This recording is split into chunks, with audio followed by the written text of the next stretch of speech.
Egia Records proiektu hau jaio da pixkat Donostian edo ikusten genuen musika fisikoki eta eukitzeko beharra ikusten genuelako, eta nahi dugu izatea espazio bat pixkat konpartitzeko bakoitzaren musika ezagutzak, musika ikutzeko, probatzeko, entzuteko tarte bat egongo da, eta pixkat horren arira sortu da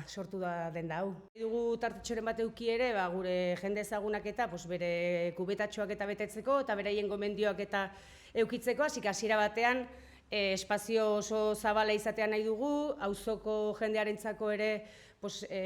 beraien musika eta ekar dezaten, entzun dezaten, konpartitu dezagun denok hemen daukaguna, eta pixkat auzotik auzoarentzat eta hiriarentzat ere, baino pixkat etxeko kutsu hori eman nahi diogu ere.